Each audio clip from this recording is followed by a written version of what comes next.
Alright, getting in breaking news now. Mani Shankar Aiyar, who called P V Narasimha Rao, his former colleague in the Congress party, former Prime Minister of India, the first BJP Prime Minister, in what many people are calling an insult to P V Narasimha Rao, especially given how he was treated by the Congress party.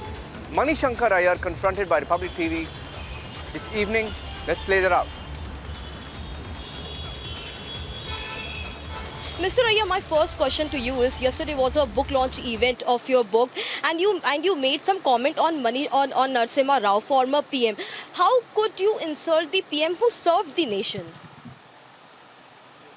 Well, the man earned it. He had, I explained, and I'll repeat it again, that when in 1990, Rajiv Gandhi decided that the first political action of the Congress party in opposition would be the Convention Against Communalism, he asked M.J. Akbar and me to write the theme paper. But he advised us that before you write the theme paper, please go and see Mr. Narasimha Rao. So we went along to him, and Mr. Gadgil was also present. So we started speaking about it.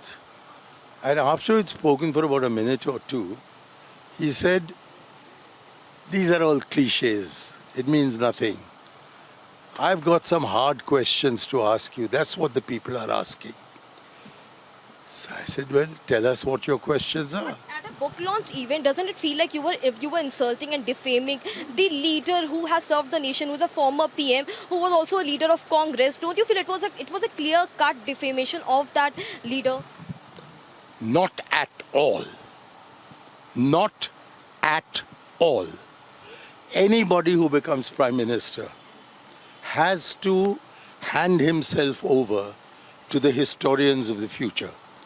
Would you say that if I said something bad about Hitler or about Churchill or even about Macmillan or about Rajiv Gandhi, who's constantly being, in your words, defamed, that it's wrong?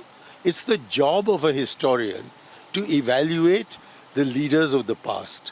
I have evaluated the leader of the past. And there's no point in being self-righteous like you're being.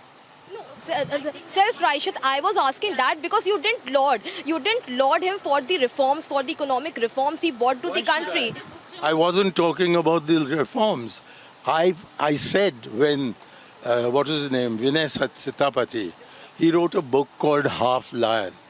I said when it came to economic reforms, he was half a lion. But when it came to the Babri Masjid, he was half a man. I've said it years ago. And I've been writing about this for a long time. But you've picked on this today. And I am not an admirer of Mr. Narasimha Rao, not for his economic policies. That's all right. But for his having opened the road to the dreadful era through which we are going now. But his grandson said that Congress has the culture of defaming and insulting, the tallest leader. Just a second, my wife is holding me up. Suneet, this is Republic TV. If I'd known that it was, I would not have allowed them. But now that I'm in the middle of... No, sir, it is not about Republic TV. It is about, sir, you made some statement which was like defaming and insulting a tallest leader and who was a former PM. You're entitled to your view. I'm really sorry, we'll have to stop No, this. sir, This is a bookstore sign. I am just asking a clear question. So you were insulting a former PM, a Congress leader. I'll insult even the present PM. Why so, sir? Why so? You didn't laud or you didn't talk about any other thing, but